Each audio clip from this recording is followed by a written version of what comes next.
11.7 जो उदाहरण दे रखा है आपकी बुक में एनसीईआरटी के पेज नंबर 359 पर लिखिए सब लोग। 11.7 इसमें फर्स्ट दे रखा है 1 methyl cyclohexanol. 1 methyl cyclohexanol 1 methyl cyclohexanol. और दूसरा दे रखा है और सेकंड ब्यूटेन 1 ऑल। बेटा बात है नहीं, ब्यूटेन 1 ऑल के अम्ल उत्प्रेरित यानी एसिड कैटालाइज्ड निर्जलन। क्या करना है? निर्जलन यानी निर्जलीकरण, डिहाइड्रेशन। निर्जलन को निर्जलीकरण भी कहते हैं। निर्जलन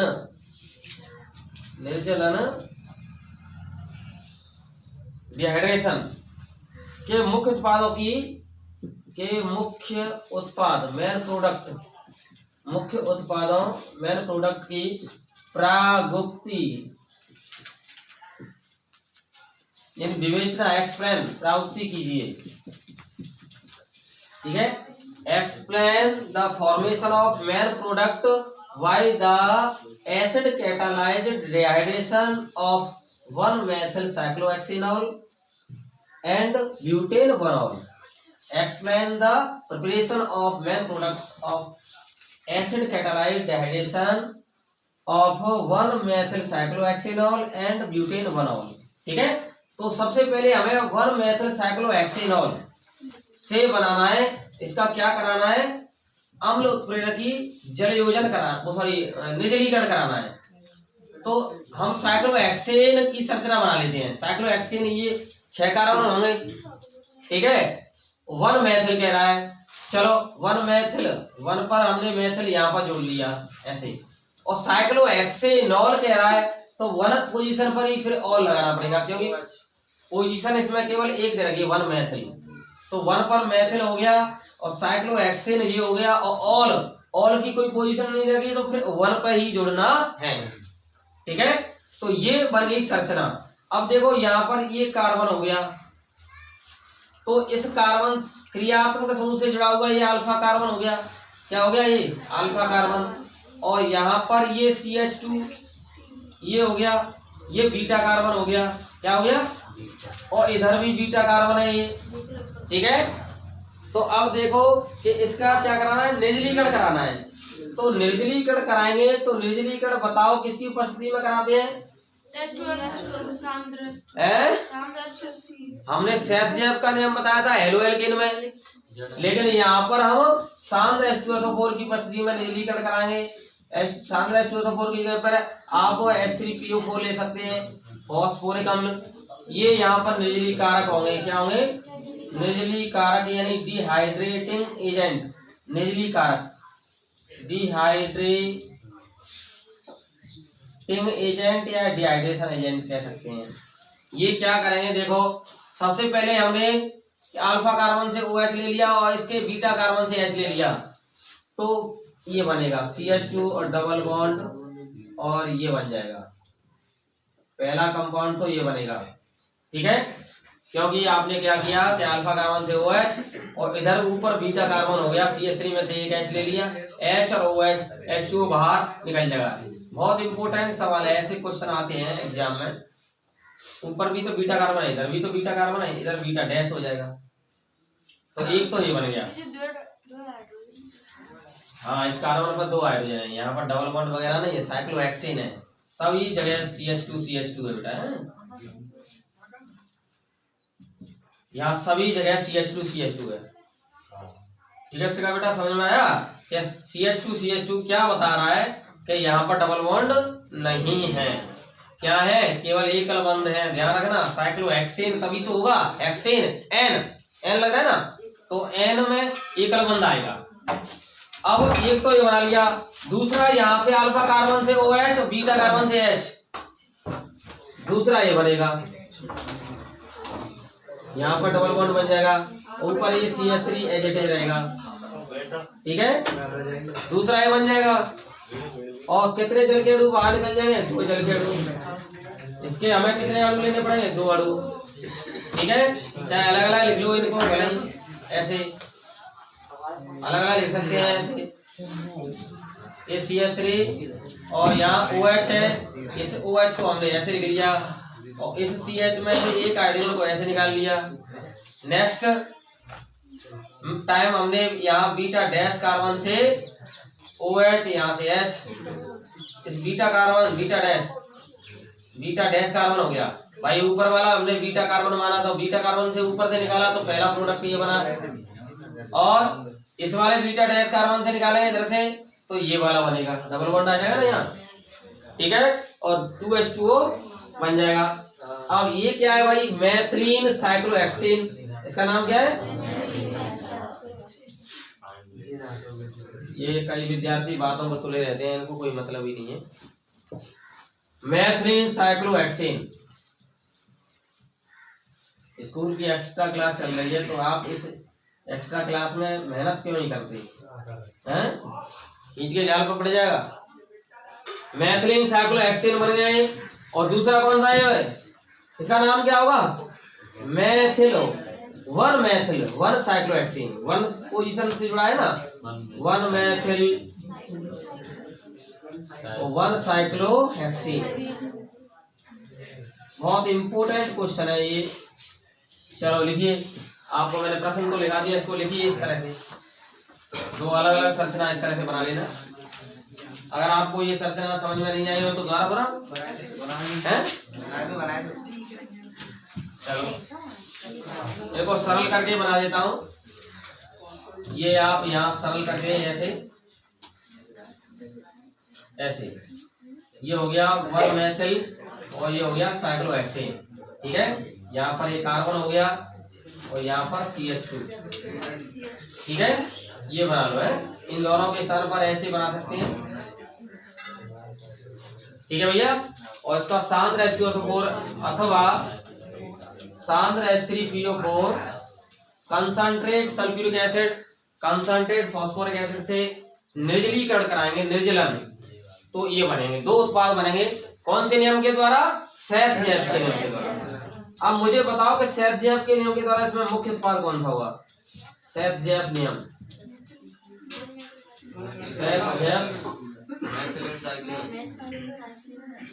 सेथ-जेफ रूल। ये तो इसमें अल्प बनेगा और ये मुख्य बनेगा, मुख्य मेजर प्रोडक्ट। ये माइनर बनेगा और ये मेजर प्रोडक्ट बनेगा। बहुत इंपोर्टेंट क्वेश्चन है, वेरी वेरी मोस्ट इंपोर्टेंट। उतारो भाई।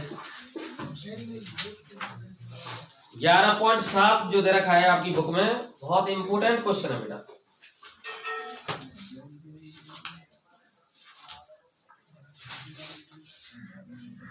दूसरा, ब्यूटेन 1 ऑल का अम्ल उत्प्रेरकी संयोजन है, आपको स्वयं करना है।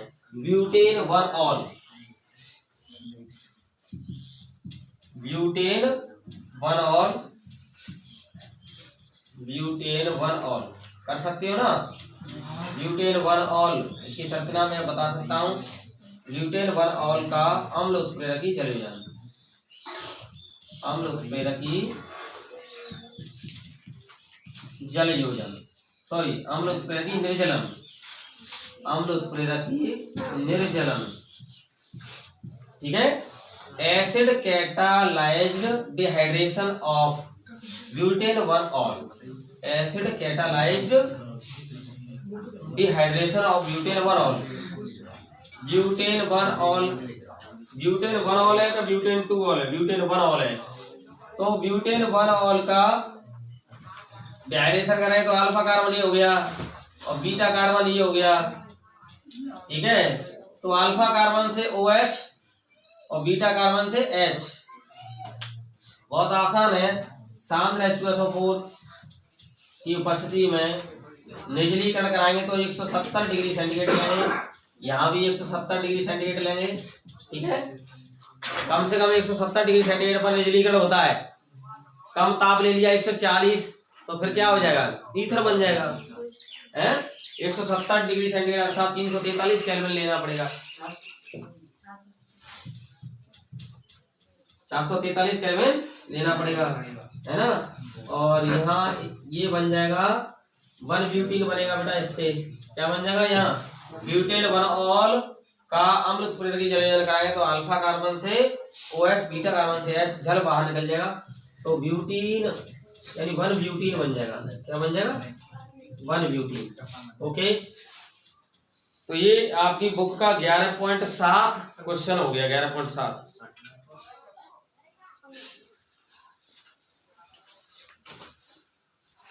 ये दिख नहीं रहा है नीचे वाला, एक सेकंड इसको सही करते हैं।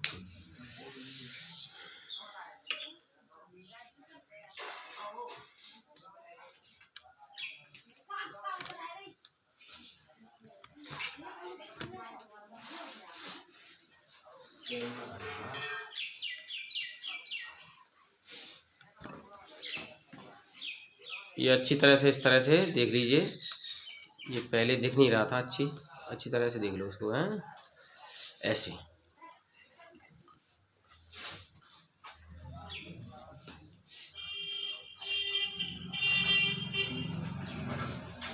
ये आपकी NCERT की बुक में रखा है 1 मेथिल साइक्लोहेक्सेनॉल और ब्यूटेन 1 ऑल के अम्ल उत्प्रेरकी निर्जलन के मुख्य उत्पादों की प्रवृत्ति कीजिए।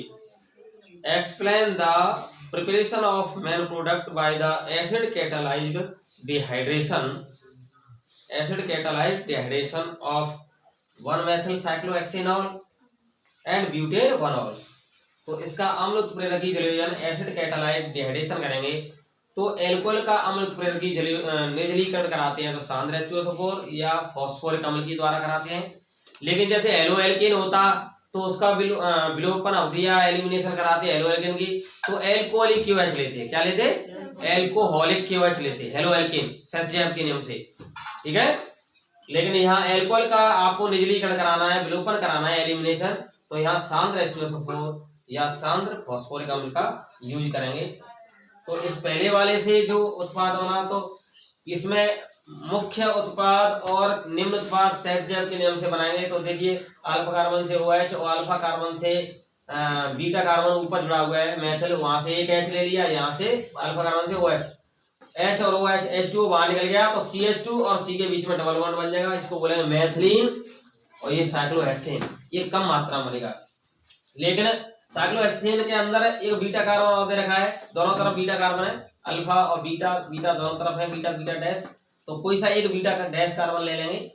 तो जैसे हमने नीचे समझाया यहाँ पर, तो H और OH H2O बाहर हो जाएगा इसमें से, और 2 सिग्मा बंध टूटेंगे तो यहाँ पर पाई बंध बन जाएगा। तो ये पाई बंध बन गया।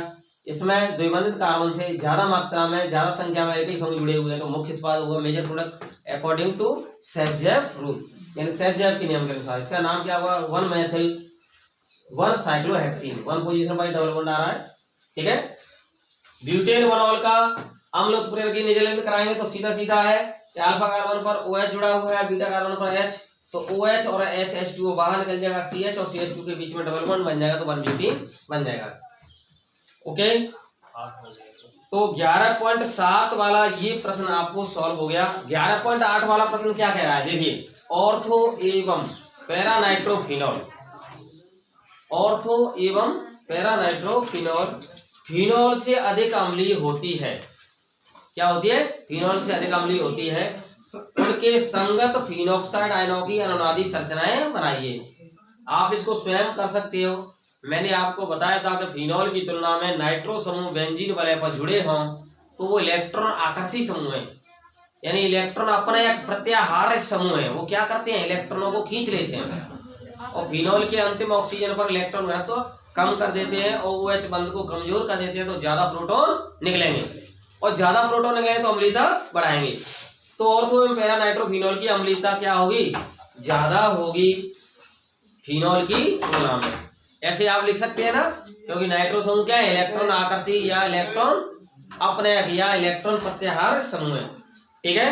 कर सकते हैं इनको सॉल्व, ठीक है। तो 11.8 वाले को सॉल्व करेंगे आप स्वयं। और 11.9 में टिप्पणी लिखना है। निम्नलिखित अवक्रिया में सम्मिलित समीकरण लिखिए। रायमर्ड टीमान अवक्रिया, कॉल्बे अवक्रिया, इनको आप लिख सकते हैं। इसके बाद देखो औद्योगिक महत्व के कुछ एल्कोहल दे रखे हैं। एक तो मेथेनॉल दे रखा है और दूसरा एथेनॉल। ठीक है, 5 मिनट में इसको करा देता हूँ। हेडिंग डालो, औद्योगिक महत्व के एल्कोहल, जिससे कि हम फिर ईथर की चर्चा करेंगे आज शाम की क्लास में। आप आओगे एक्स्ट्रा क्लास वाले स्कूल के विद्यार्थी, 4 बजे से आएंगे आप। ठीक है, 4 बजे से नहीं, 4:30 से 4:30 से 5:15 आपको घर पर हम एक्स्ट्रा क्लास देंगे। सभी स्कूल के विद्यार्थियों आ जाना। ठीक है भैया। देखो औद्योगिक महत्व के कुछ एल्कोहल, औद्योगिक महत्व के कुछ एल्कोहल।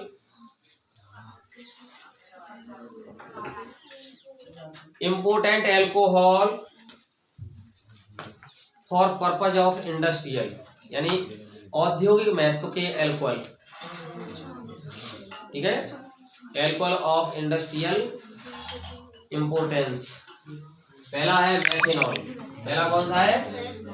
मेथेनॉल। देखो मेथेनॉल के बारे में हम बता देते हैं। मेथिल एल्कोहल कहते हैं इसको। इसका निर्माण कैसे करते हैं? कार्बन मोनोऑक्साइड और हाइड्रोजन गैस के 2 अणुओं की जिंक ऑक्साइड और डाइक्रोमियम ट्राइऑक्साइड 200 से 300 वायुमंडल दाब यानी एटीएम और 573 केल्विन से 673 केल्विन ताप पर रिएक्शन कराएंगे कार्बन मोनोऑक्साइड और हाइड्रोजन गैस से, तो मेथिल अल्कोहल औद्योगिक क्षेत्र में हम ज्यादा मात्रा में प्राप्त कर सकते हैं। तो ये तो इसका वृक्षण है, औद्योगिक वृक्षण है। क्या है? क्या है? औद्योगिक वृक्षण, यानी इंडस्ट्रियल प्रिपरेशन है। ठीक है, वैसे इसको हम ये तो औद्योगिक रूप से बनाते हैं।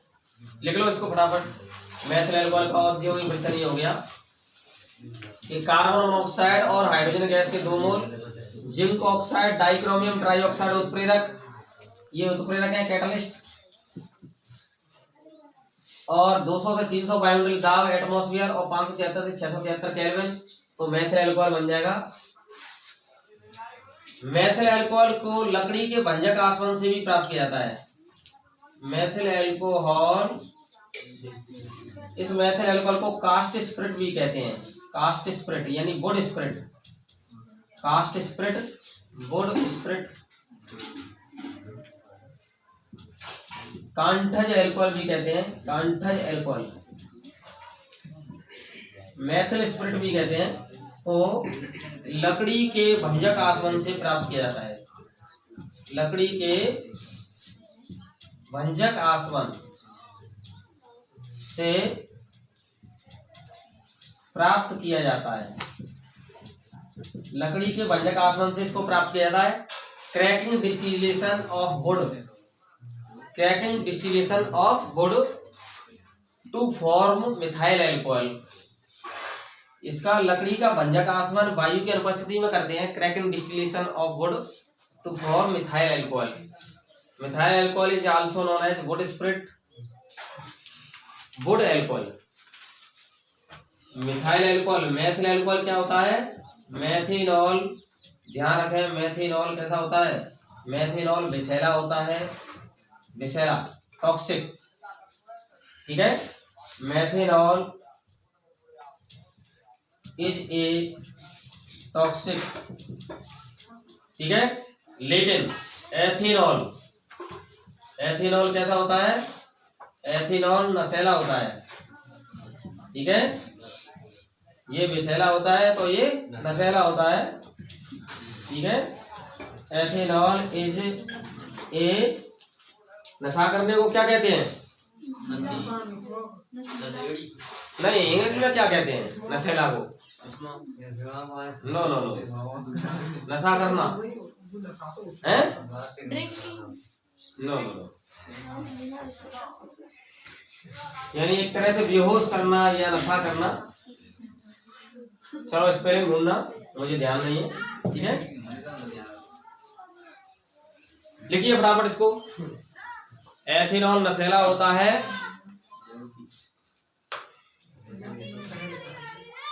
गूगल पर डाल के देखो नशेला को क्या कहते हैं। ठीक है बेटा, नशेला को, नशा करने को क्या कहते हैं? वैसे मेथिल अल्कोहल का उपयोग पेंट करने में किया जाता है, विलायक के रूप में किया जाता है। मेथिनॉल का उपयोग किसमें किया जाता है? पेंट करने में, और विलायक सॉल्वेंट के रूप में इसका उपयोग किया जाता है मेथिल अल्कोहल का। ये औद्योगिक महत्व का अल्कोहल, मेथिल अल्कोहल के बारे में चर्चा की हमने। पेंट व विलायक के रूप में प्रयुक्त। देखो, इसके सेवन से पहले आदमी क्या होता है? अंधा होता है। इसके सेवन से पहले आदमी अंधा, बाद में खून की उल्टियां होकर के मृत्यु हो जाती है। उल्टियां होकर मृत्यु हो जाती है। क्या हो जाती है? मृत्यु हो जाती है। एक बार इसी तरह से पीजी कॉलेज में एक लैब स्टैंड था, वो इथाइल अल्कोहल यानी एथिल अल्कोहल, अल्कोहल का नशेड़ी था। तो मतलब एथिल अल्कोहल क्या था, पीता था।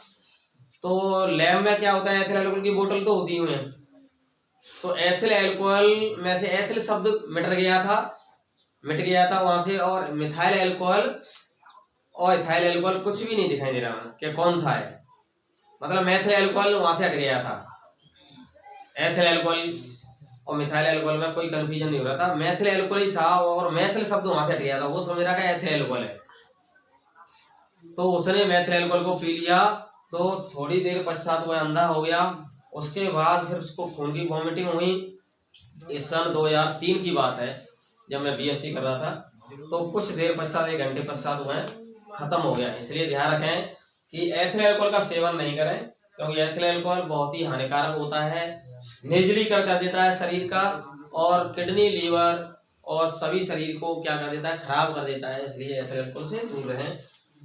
ओके, तो आज मैंने औद्योगिक महत्व का मेथिल अल्कोहल बताया। अभी मैं एथिल अल्कोहल और बता देता हूँ 2 मिनट में। जल्दी से लिखिए एथिल अल्कोहल। एथिल अल्कोहल को देखो, हम पहले बता चुके हैं आपको पृष्ठीय रसायन में कि एथिल अल्कोहल का निर्माण किससे करेंगे। ज्यादातर से भारतवर्ष में, इंडिया में सबसे ज्यादा शीरा से करते हैं, मोलासेस, और गन्ने की शर्करा और अंगूर की शर्करा से एथिल अल्कोहल का निर्माण करते हैं। एथिल अल्कोहल का निर्माण ज्यादातर से किससे करते हैं? एक तो शीरा, मोलासेस, ठीक है, मोलासेस और और दूसरा गन्ने की शर्करा। गन्ने की शर्करा को इच्छू शर्करा कहते हैं, शुगर कैन। और एक अंगूर की शर्करा, जिसको द्राक्ष शर्करा कहते हैं। अंगूर की शर्करा को क्या कहते हैं? द्राक्ष शर्करा। पके हुए अंगूर होते हैं, उनमें ज्यादा मात्रा में क्या हो जाता है? एथिल अल्कोहल की मात्रा बढ़ जाती है। तो इनको सबको कुचल करके जो ईस्ट सूक्ष्म जीव है, उसके इन्वर्टेज एंजाइम द्वारा सबसे पहले इनको किसमें बदला जाता है? ग्लूकोज फ्रक्टोज में बदला जाता है, बता चुका हूं। और फिर जो ग्लूकोज फ्रक्टोज है, उसका जाइमेज एंजाइम जो ईस्ट में ही होता है, उसके द्वारा एथिल अल्कोहल में किण्वन कर दिया जाता है। लेकिन ध्यान रखना, एथिल अल्कोहल का किण्वन करते समय वायु की मात्रा अगर थोड़ी भी पहुंच गई तो एथिल अल्कोहल का ऑक्सीकरण होकर एसिटिक अम्ल बन जाता है। क्या बन जाता है? इसलिए उसका स्वाद खराब हो जाता है। क्या हो जाता है? स्वाद खराब हो जाता है। और जो एथिल अल्कोहल हमने बना लिया है, तो उसका विकृतीकरण कैसे करते हैं? तो हेडिंग डालो, इसमें इंपोर्टेंट टॉपिक है अल्कोहल का विकृतीकरण। अल्कोहल का विकृतीकरण, अल्कोहल का विकृतीकरण, denaturation of alcohol, denaturation of alcohol, denaturation of alcohol लिखो बेटा, इंपोर्टेंट है। अल्कोहल का विकृतीकरण, डिनेचुरेशन ऑफ अल्कोहल, जो हमने अभी बताया था, इससे शीरा, गन्ने की शर्करा और अंगूर शर्करा, इनसे किण्वन द्वारा, किण्वन हमेशा फर्मेंटेशन वायु की अनुपस्थिति में होता है, इन एब्सेंस ऑफ एयर। तो उससे पहले हमने क्या बनाया था? सुक्रोज से ग्लूकोज फ्रक्टोज इन्वर्टेज एंजाइम द्वारा ईस्ट की सहायता से, और फिर ग्लूकोज फ्रक्टोज को हमने फर्मेंटाइज किया था इथाइल एल्कोहल में। तो जो इथाइल एल्कोहल बना वो औद्योगिक एल्कोहल है। कैसा है? औद्योगिक एल्कोहल। उस औद्योगिक एल्कोहल को सामान्य एल्कोहल कहते हैं। उसमें यदि कॉपर सल्फेट मिला दिया जाए तो रंग प्रदान करता है, और पिरीडीन मिला दिया जाए तो वो दुर्गंध प्रदान करता है। क्या करता है? स्मेल। तो उससे वो एथिल एल्कोहल जो बनाया हमने किण्वन द्वारा, वो पीने के अयोग्य हो जाता है। क्या हो जाता है? उसी को कहते हैं, उसी प्रक्रिया को कहते हैं एल्कोहल का विकृतीकरण। लिखो औद्योगिक एल्कोहल, औद्योगिक एल्कोहल, ये किताब किसी है? औद्योगिक एल्कोहल ब्रैकेट में लो सामान्य एल्कोहल में रंग प्रदान करने के लिए कॉपर सल्फेट, रंग प्रदान करने के लिए कॉपर सल्फेट, रंग प्रदान करने के लिए कॉपर सल्फेट, कॉपर सल्फेट यानी CuSO4, तथा दुर्गंध प्रदान करने के लिए, दुर्गंध यानी स्मेल प्रोवाइड करने के लिए, दुर्गंध प्रदान करने के लिए, दुर्गंध प्रदान करने के लिए पिरीडीन, पिरीडीन, पिरीडीन का सूत्र C5H5N, पिरीडीन मिलाते हैं, पिरीडीन मिलाते हैं जिससे, जिससे एथिल अल्कोहल पीने के अयोग्य हो जाता है, जिससे एथिल अल्कोहल पीने के अयोग्य हो जाता है, जिससे एथिल अल्कोहल पीने के अयोग्य हो जाता है। इस परिघटना को, जिससे एथिल अल्कोहल पीने के अयोग्य हो जाता है, इस परिघटना को एल्कोहल का विकृतीकरण कहते हैं। क्या कहते हैं? एल्कोहल का विकृतीकरण कहते हैं। ये इंपॉर्टेंट है, एल्कोहल का विकृतीकरण पूछ लिया जाता है, इंपॉर्टेंट है। ठीक है बेटा। तो इसके बाद हम ईथर टॉपिक पढ़ाएंगे। 4:30 बजे की क्लास होगी। स्कूल के सभी विद्यार्थी एक्स्ट्रा क्लास जरूर लेने आए। ओके।